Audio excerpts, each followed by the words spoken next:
All right, today we're diving into Revati, the 27th and final star, or nakshatra, in the Vedic cosmic calendar. And look, this isn't just about something ending. Oh no. It's really about the deep, profound wisdom you only get when a cycle comes to a close.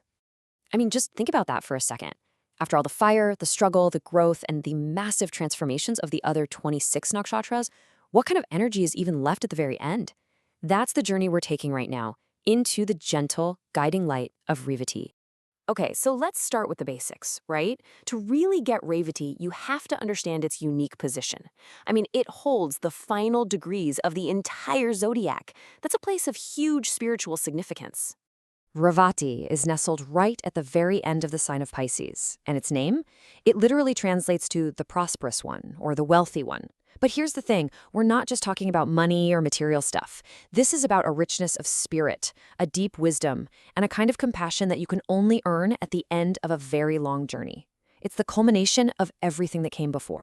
Now, this is where it gets really interesting, because you've got this incredible combination of influences. On one hand, it's ruled by Mercury, the planet of intellect and communication. That gives it a super sharp analytical mind. But on the other hand, its guiding deity is Pushan, a gentle, ancient solar god. And Pushan, he's the ultimate protector of travelers, the guide for lost souls, the divine nourisher. He's the one who makes sure every single journey, whether it's physical or spiritual, reaches a safe and meaningful end. So, you take the sharp intellect of Mercury, and you mix it with the deep compassion of Pushan. What does that combination actually look and feel like in a person? Well, let's paint that picture. What you get is this beautiful blend of mind and heart. Thanks to Mercury, these folks are incredibly intelligent, they're fantastic communicators, but from Pushan, they get this profound compassion, this deep, driving desire to serve and protect others. And that's what makes them the natural healers, guides, and artists of the zodiac. They're often drawn to humanitarian causes, and they have this powerful intuition that just guides them. And the symbols for Revati, they tell this story perfectly. You've got the pair of fish, which of course connects to Pisces, symbolizing that spiritual journey through the vast ocean of life, just adapting to the currents. And then you have the drum. The drum is all about rhythm and timing. It's like a reminder of that constant, steady heartbeat of the cosmos that's always there, guiding us, even when we feel totally lost. I absolutely love this analogy because it captures the essence of Revati just perfectly. This isn't some forceful, pushy energy, not at all. It's a gentle, life-sustaining power. It's the kind of energy that offers you shelter, provides nourishment for your body and your soul, and just helps things flourish. Okay, and here's a fascinating, kind of modern observation. Astrologers have actually noticed a pretty distinct physical look in some Revati natives.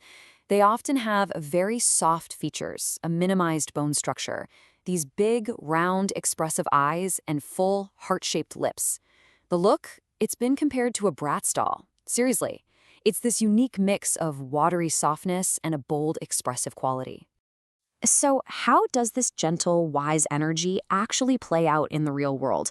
Let's take a look at how it shapes things like careers and relationships. Yeah, it's really no surprise that Revati people just thrive in fields where they get to heal, guide, and create. You'll find them working as doctors and therapists, as spiritual teachers, musicians, writers, social workers, even journalists. Basically, any career that lets them use that sharp intellect and deep compassion to serve other people is just a natural fit. And in relationships, they really need partners who get and appreciate their nurturing spirit. Their best matches, often with nakshatras like Purva Ashada, which shares that deep spiritual connection. On the flip side, though, a more intense, fiery energy like Bharani can really clash with Revati's gentle nature, and that can create a challenging dynamic. But, one of the most beautiful pairings is with Ashwini, the very first nakshatra. This union is just incredibly symbolic. Think about it. It's the beginning and end of the zodiac coming together, making the cycle whole. You have Ashwini's raw, fiery, let's go energy being softened and guided by Revati's wisdom and sense of completion. It's pretty amazing. But of course, like any powerful energy, Revati has two sides. There's a shadow. And at its core, there's this profound choice, the path of selfless service versus the internal struggle of personal ambition. And these two stories are just incredible examples of that. On the light side, you've got a guy named Max Hansen. He was a Nazi soldier with Saturn in Revati. I mean, in one of the darkest settings in all of human history, his Revati energy pushed him to risk his own life to save prisoners. It's incredible. Then, on the other side, you have Kumar Vishwas, a poet turned politician. His Mars in Revati created this deep internal conflict, that shadow struggle between his public ambition and his private conscience. And he ultimately chose the path of service. He walked away from power to become a teacher, which just goes to show you the difficult choice Revati sometimes demands. So the crucial takeaway here is this. The challenge for Revati is not letting compassion become a weakness. Real growth only happens when that gentle, nurturing spirit is backed up with the courage to make hard choices and to act with moral clarity, even when, especially when, it's difficult. Now, to truly understand this nakshatra, we've got to look at its ancient mythology.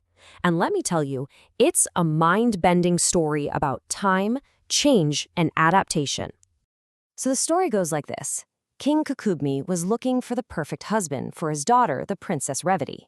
He travels all the way to the realm of the god Brahma to get some advice. They only wait for what feels like a short while, but when Brahma finally sees them, he just laughs. He explains that time moves differently in different realms, and while they were waiting, 27 eons had passed back on Earth. Everyone they ever knew was gone. So they returned to a world that's completely transformed. Following Brahma's advice, Revati ends up marrying Balarama, who actually uses his plow to shrink her down to a size that's compatible with the new, smaller humans of this new age.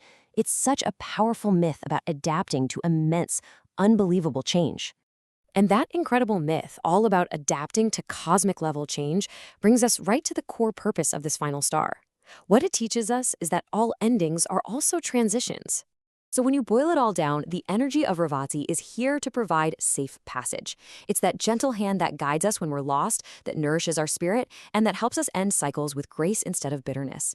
It's like the universe's assurance that even at the very, very end of a long, hard journey, we are still protected and we are still guided. So the final lesson of Revati is really for all of us, right? Every project, every relationship, every chapter of our lives eventually comes to an end. The question this final star leaves us with is a big one. How do you find that same sense of grace, that same protection, and that same gentle completion in your own journey?